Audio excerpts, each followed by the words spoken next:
Hi, I'm Megan Norman. I'm a Minneapolis newborn and family photographer, a mom of three, and I know firsthand how overwhelming the internet is at 2 a.m. when you're a mom and you're looking for a straight answer. That's why I created Made for Minnesota Moms, real conversations with Minnesota women who support pregnancy, birth, and motherhood with resources that you can actually use. My guest today is Hannah Kuduk, a Minneapolis based postpartum doula and the founder of the Folk Doula. Hannah offers in-home daytime and overnight support, nourishing meal service, and even travel doula care for families who need support beyond the Twin Cities. Her approach is rooted in traditional, community-based models of care. Think less clinical checklists, more village. I am so glad she's here for many, many reasons. So thank you so much, Hannah, for being willing to chat with me today. Thank you for that beautiful introduction. I feel like you really summed up what I do, and I'm just so excited to chat to you more about it today. You have a long list of very interesting things for us to talk about. I love it. I was wondering, what is a night doula and what's a typical overnight shift look like? Yeah, so a night doula is someone who comes into the home to support you overnight when you're postpartum with your newborn, but it's also so much more than that. I think there's a big distinction between a newborn care specialist and a postpartum doula. So a newborn care specialist is very, very focused on the newborn care, very educated in that sphere, and I do hold that credential as well. But a postpartum doula is going to be more whole family focused support.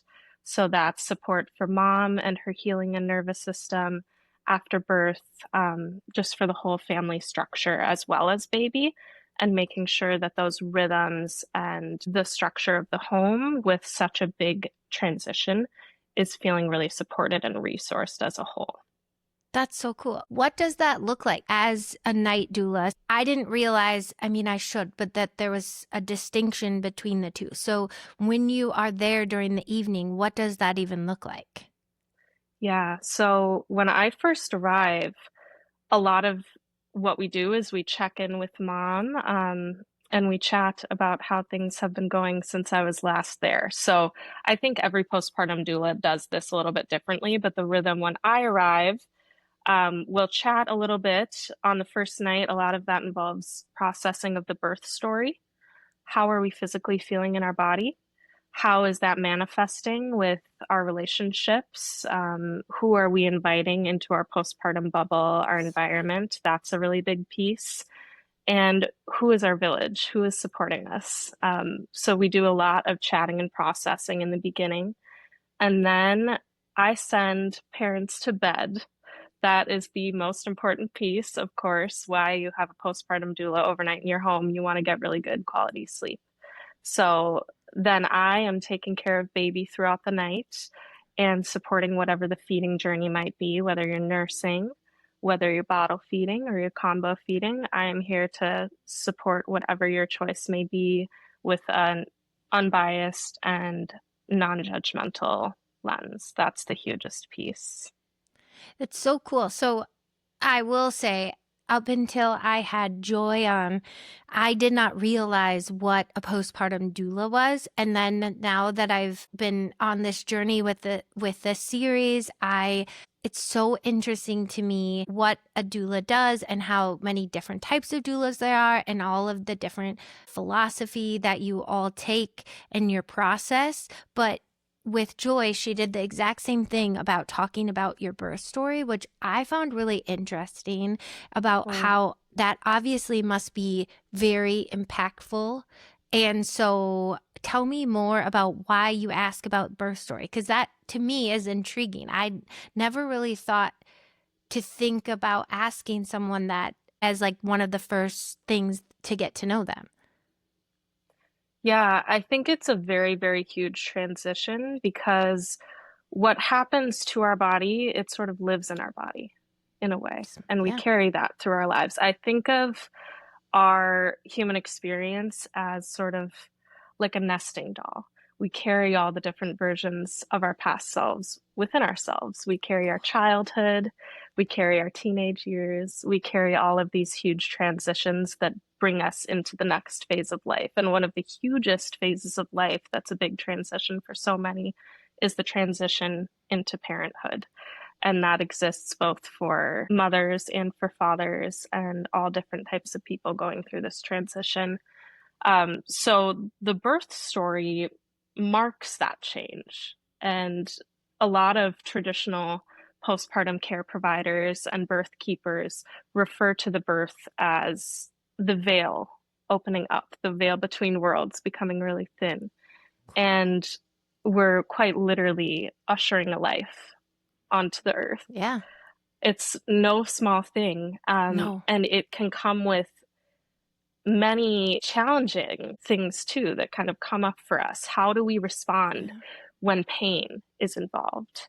How do we respond in times of worry and we feel like, oh, I can't do this? All of those experiences in our lives where we might have felt like, I can't do this, those are going to come up in your birth. Or So you might feel interesting. very empowered as well.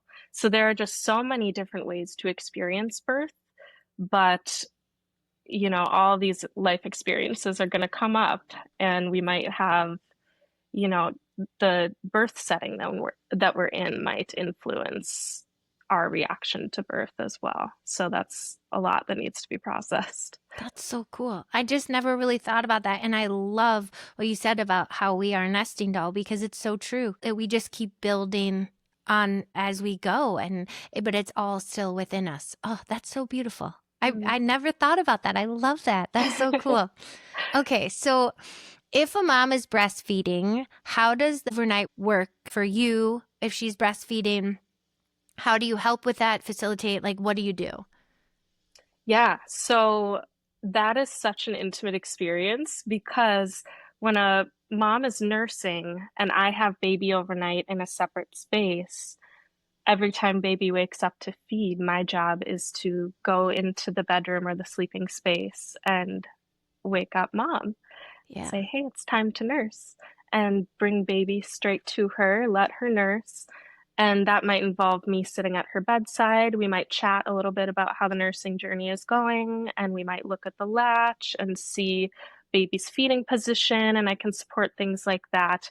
But also sometimes that's a bonding time for mom and baby, and I might step outside of the room for mom to have that solo time. And then I would just come back in and grab baby when mom is done. I do all of the burping and the soothing back to sleep so that ideally mom can get back to horizontal as quickly as possible because we really want to protect that 4 to 5 hour sleep window if we can. Okay. Yeah. That's so cool. Wow. Very cool. Okay. And so, wow. I never, I mean, it's like some of these things where it's like no brainer, but the way you say them and like how thoughtful you are, and it's really nice. Before we started was you meet them where they're at, and I'm sure how you get to know the family and all those things that you said impact. And so I'm guessing you then tailor your care for them or know how to give them care based off of all the things that they tell you on that first visit. I would say it's really a balance because so much of that meeting someone where they're at also involves honoring the parental intuition that comes online when we give birth to a Smart. baby.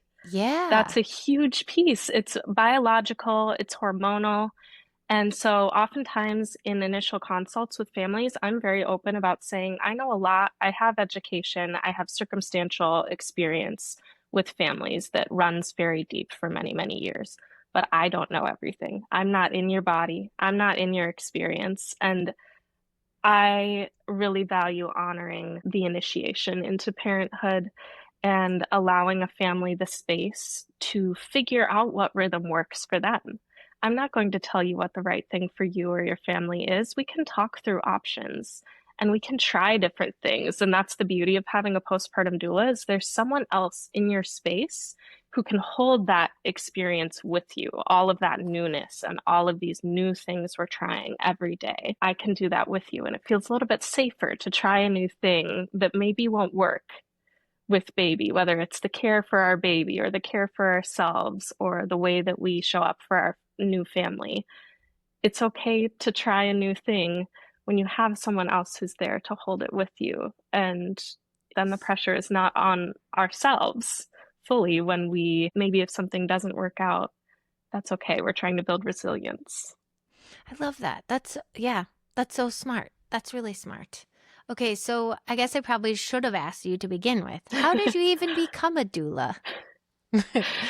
Yeah, it's been a winding road, but I also would say I was just born a doula, which is such a beautiful thing. I was raised in a family full of many generations of women who have sat at births, who have been teachers, who have been childcare workers, and supported each other through many ups and downs and transitions. So, first of all, I give so much credit to my own mom for putting me in the place that I am today. She was an in-home daycare provider through the majority of my childhood. So I learned Okay. a lot from her about tending to children, but also what it looks like to have new things in the home and to need support.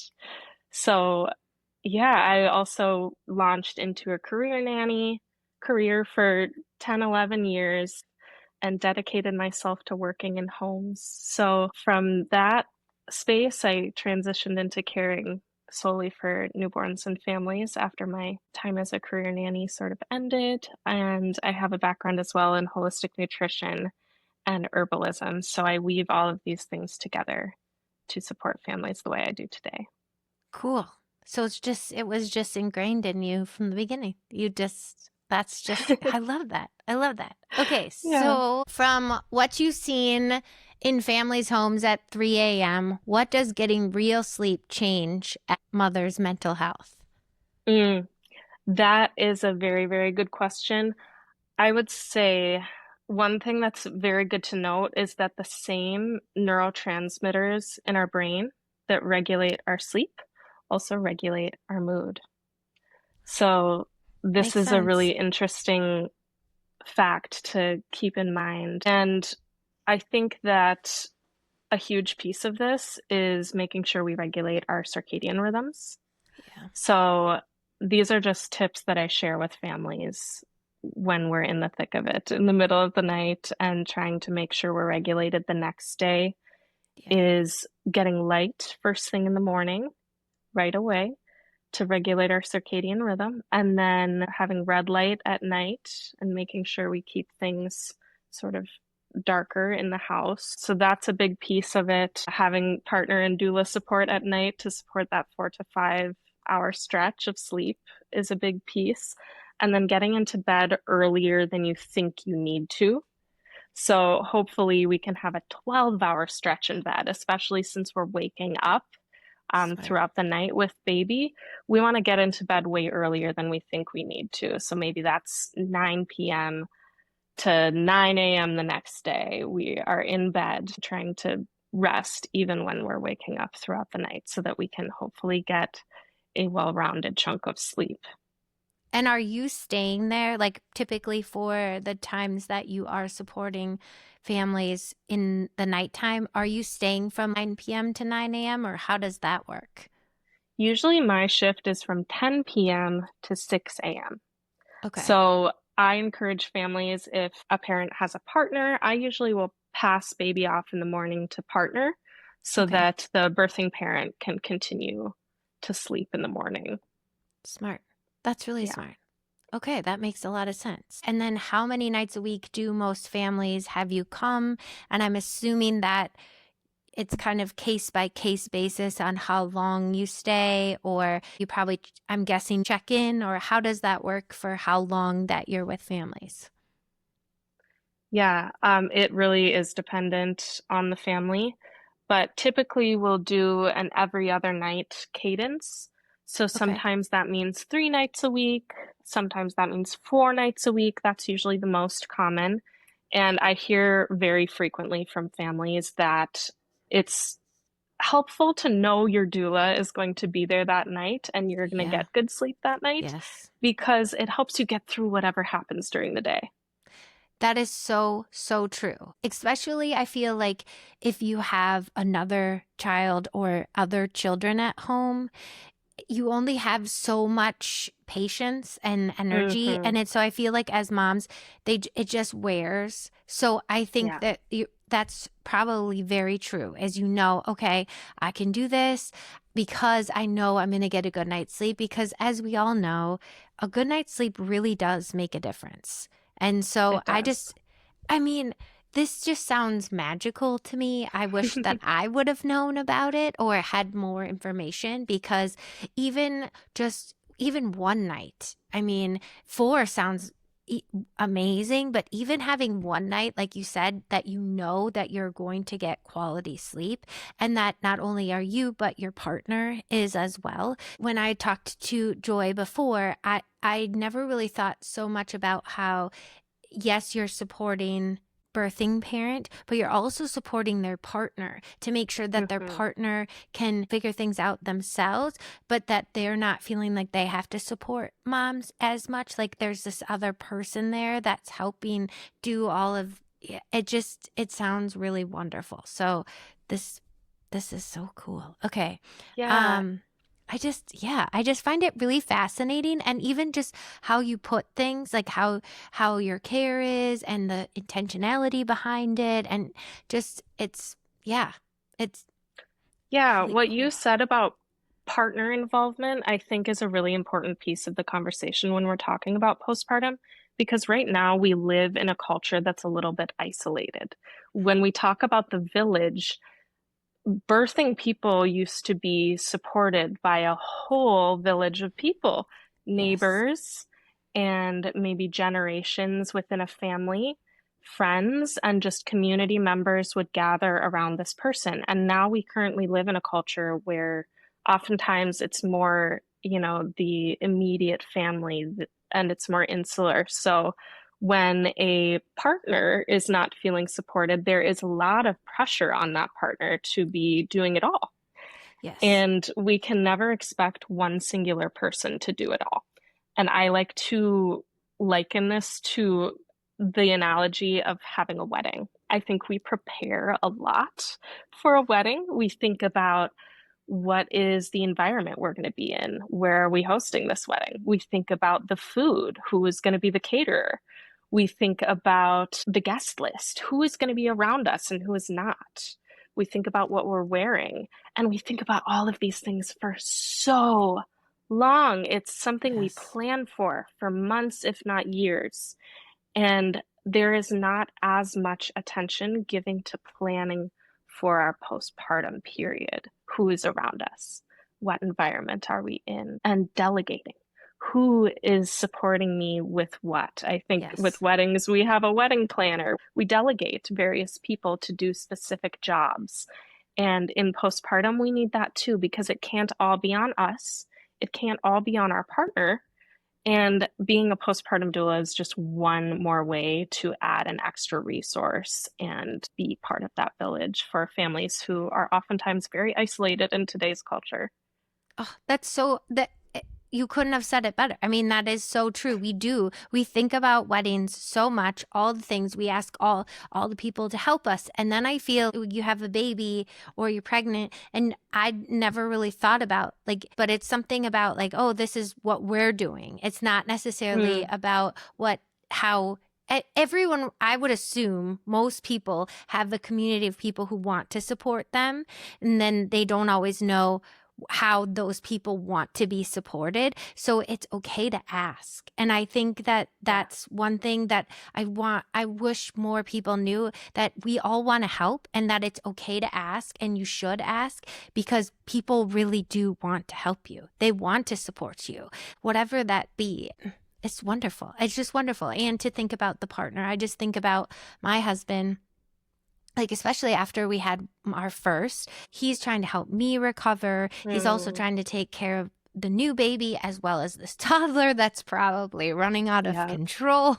like it's a lot. It's a lot. So having someone there that can just focus on mom and help with baby, like it just yeah. And it doesn't even feel like it has to be very long. Even if you just have someone there a week or two, I'm guessing it's one of those things where you work with them and it can snowball if you want to into, but like just even having the conversation. I think it's so true. And what you said about asking for help is so, so important. We have to practice that. I think it's definitely a Yes. practice, especially for women, Mhm. because we're so socialized to have it together and be Yep. able to take care of everything ourselves and not have to ask for help.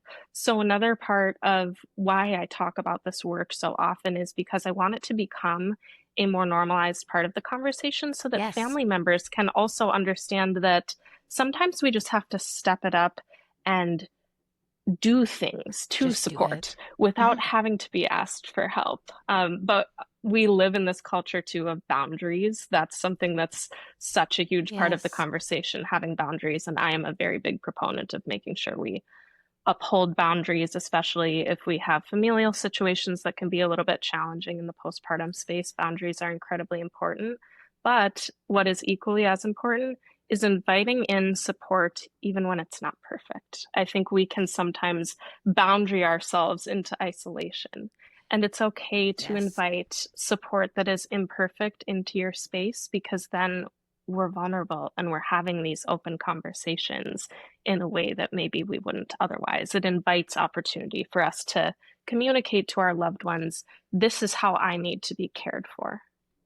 I love that. I love that. Because I do feel like there's been so many different times, especially once my friends started having kids. I don't want to ask you what I can do because it's Mm, just one more thing on your to-do list, but I yes. actually would like to know how to help you. So, honestly, the greatest gift that I got for all three of my kids was people bringing me meals. That was so, I never thought about Mm, that until I had my first one. That's such a blessing. And I would gladly take meals even now because evening time is so stressful. Like you don't yes. realize that until you have kids or you're taking care of others. Like it's stressful. So that was always my go-to when I didn't know how to help.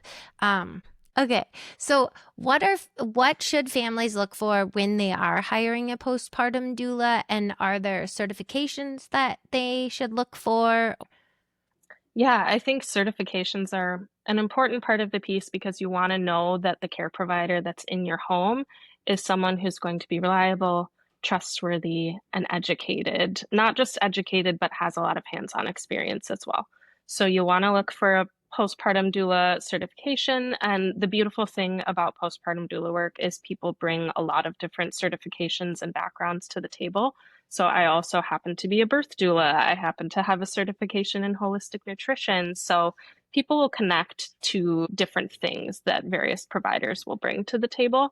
And that's the very important piece. But also, you really want to have a solid conversational flow with the person who's in your home. You want to feel like you are yourself in their presence. And it's something that takes a lot of conversations and interviewing various doulas. I always tell people in consults that I want your family to have the postpartum doula who is the perfect fit for you, even if that's not me, because people Yes. connect to different parts of personalities. Yes.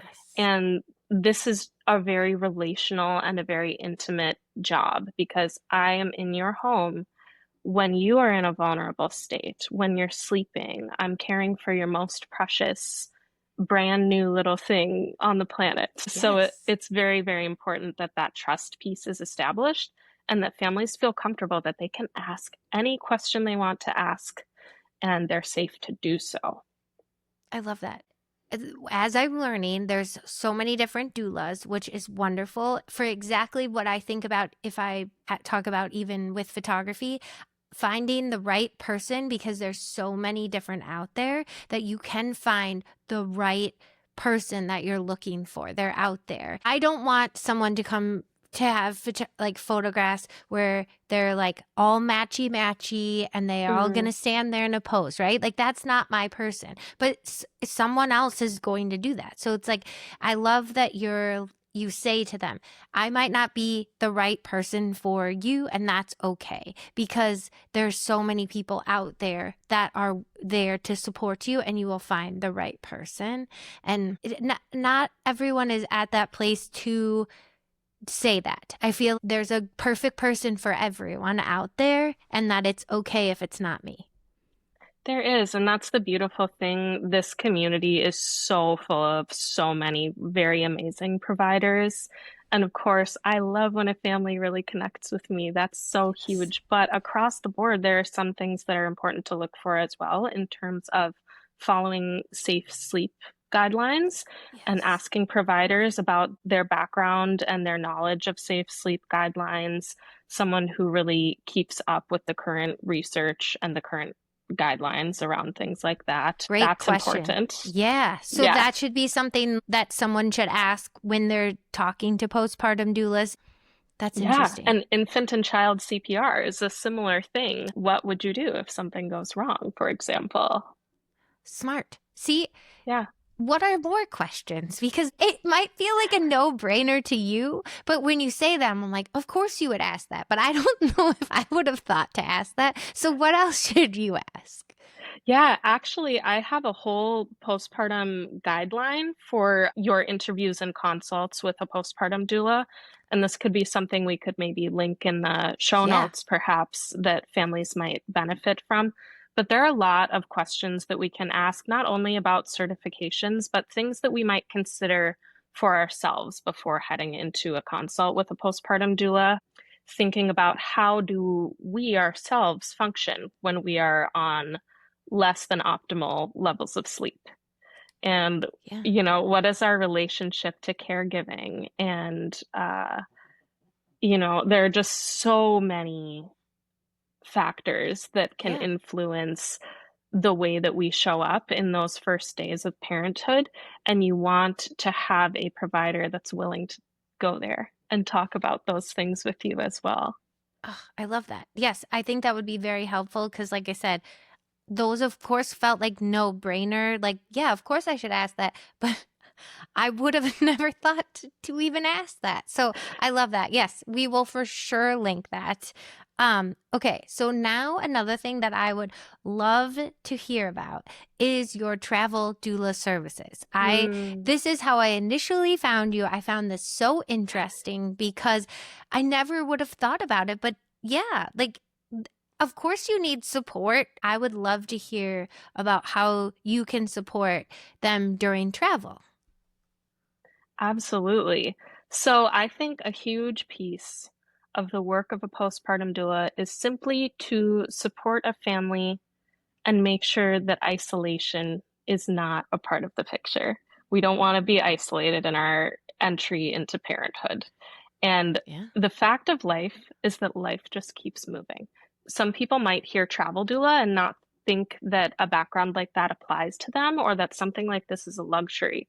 But in reality, the experience of traveling is very similar to the experience of just simply moving through change. And becoming a parent is a huge, huge change. There's newness. We might be in a new environment or a new emotional landscape that we haven't traversed in a while. So to have someone holding your hand through that experience, whether you are getting on a plane because you have a family wedding, or maybe you have a work trip that someone has to attend, or there are a whole host of reasons that one might travel in a postpartum space, but also travel can include we're trying to get out of the door and go to the grocery store for the first time. Oh, And that's yeah. something I think many parents can relate to, that intimidation of like, oh gosh, how are we going to get from point A to point B in a way that feels supported? And what happens if something goes wrong? And who's going to hold my hand through that experience? So, my background in traveling with families runs deep, but also that background really informs how I show up for you if you're just trying to get out the door. Smart. I I think parents who have that second, third, you do wonder how you will ever leave the house again. Yeah. It's a natural feeling of like, how am I going to do this? But you figure it out. But to have someone there that can also support you is just wonderful. So that's pretty cool. So have you traveled with families like on airplanes or business trips, things like that? I have. I've traveled with families to weddings, to business trips, internationally, domestically, on planes, on buses, all the things. So, in a practical sense, if you are very interested in having travel support, whether that's postpartum doula support, whether your kids are a little bit older and you need a helping hand for travel, it's very, very valuable to just have an extra pair of two hands when traveling. I think we all Yeah. understand this if we have traveled, especially on a plane. We have all of our bags, we have the baby gear, and kids come Yes. with a whole host of gear that we need to transport. That is So true. part of my job is to make this an experience that we're not dreading and that feels helpful. I'm carrying things. We can pass baby back and forth on the plane and walk up and down the aisles, and we can get to where we're going, get settled in, and have it not feel like a frantic experience. I love that. That sounds amazing. Okay, so what's the biggest misconception people have about hiring an overnight postpartum doula or any sort of support? Yeah, I think the biggest misconception in general is that this is a luxury service. Yeah. I think we think about postpartum doula care or nanny. At one time in life, this was considered a luxury. But what a postpartum doula does is help make sure your foundational needs are met. And foundational needs should never be considered a luxury. Foundational Right. needs including sleep, hydration, community, and companionship. And everything becomes way more possible when we're not in that space of isolation and we have our foundational needs met.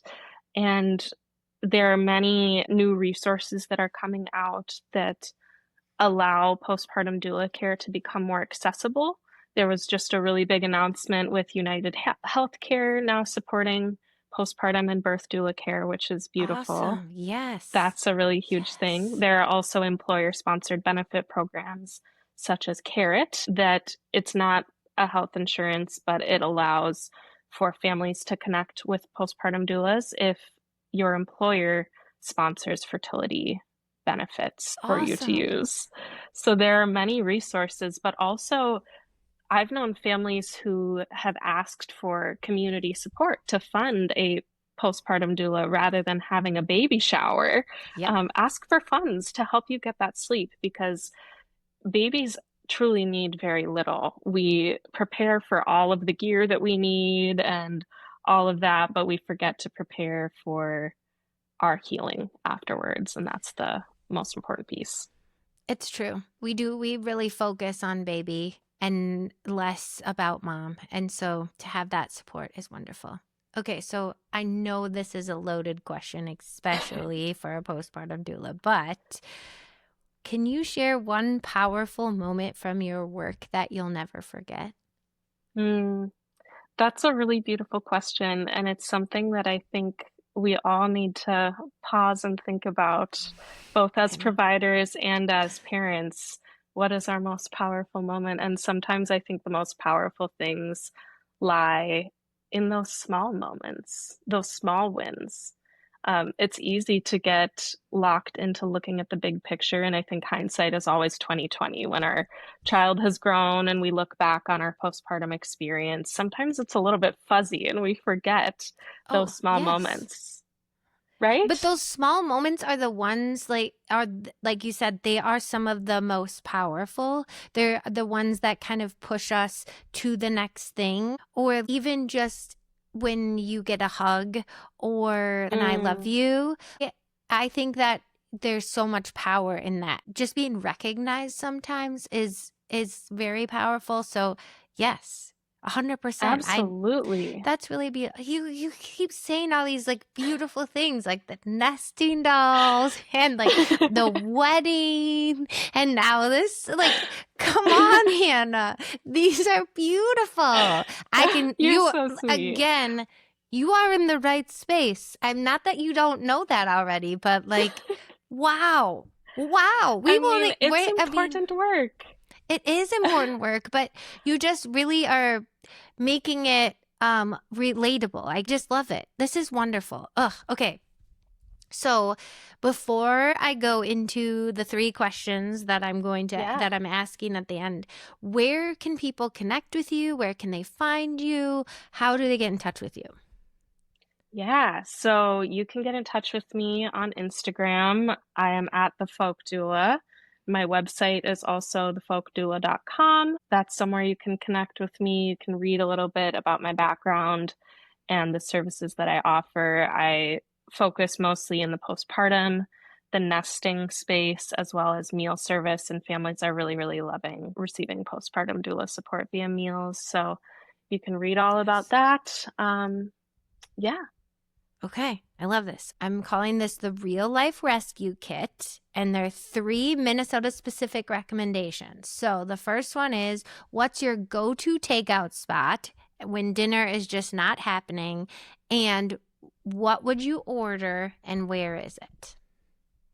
Wonderful. So it sounds like another person mentioned this restaurant as well, but also I'm just gonna say it because it is so, so amazing. I really love Brim in Uptown.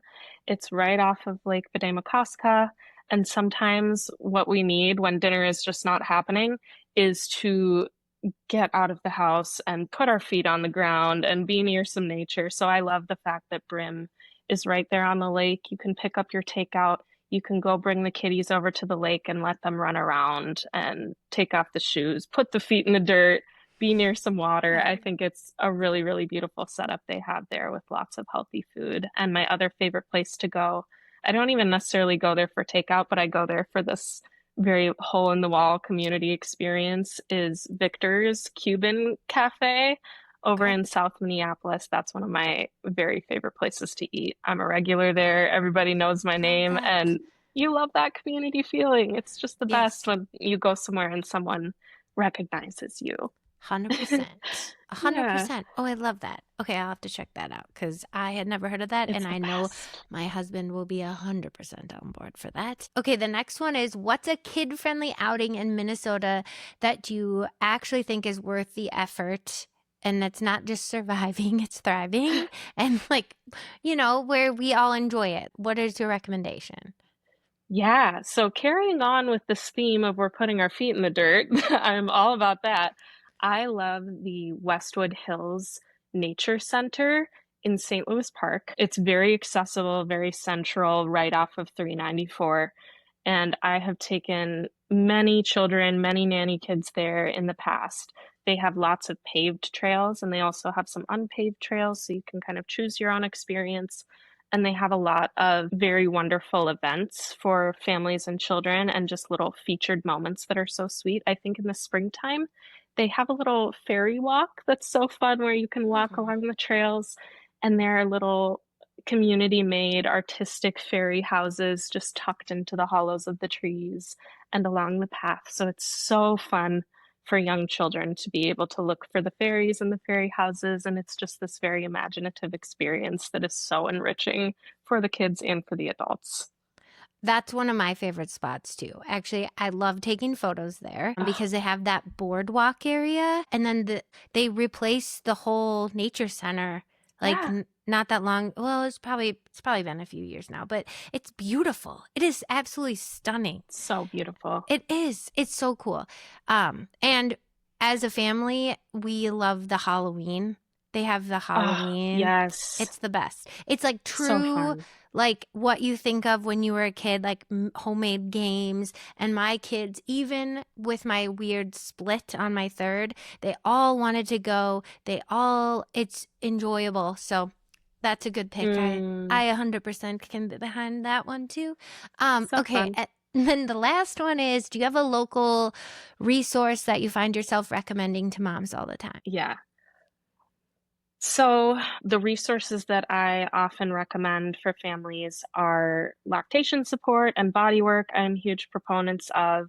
These are things that we often don't always consider when it comes to our postpartum healing, both for our own bodies and for the bodies of our babies, because we might have different fetal positioning things, and the birth itself might contribute to some tension in your baby's body that could be affecting how they're nursing or how they're bottle feeding. So lactation support is very, very huge, as well as body work. I regularly recommend Mother Baby Wellness Co. over in Okay. Hopkins. Dr. Chrissy is a very amazing perinatal and pediatric chiropractor, and she's also a midwife, so she has seen the Awesome. full spectrum of the experience, and she's a really lovely body worker who I regularly refer people to. Oh, thank you, thank you, thank you, Hannah. You honestly, you put so much great Mm. information out there, so many things that just hit home. It's beautiful. If you want to check Hannah out, which I know you do, her information will be in the show notes. And yeah, thank you so much. Thank you so much, Megan, for creating this space. I think it's so valuable to uplift folks in the community who are here for supporting parents, mothers, and families. And I'm just so grateful that you connected with me and invited me here today. Oh, thank you. This is so fun. Honestly, so much fun. Okay. Thanks, Hannah. Thanks for listening. And now for my quick disclaimer, the part I have to say out loud. This interview is for educational and informational purposes only and isn't medical advice. For guidance that fits you, talk with your healthcare provider. Thanks for listening to Made for Minnesota Moms, and I can't wait for the next interview.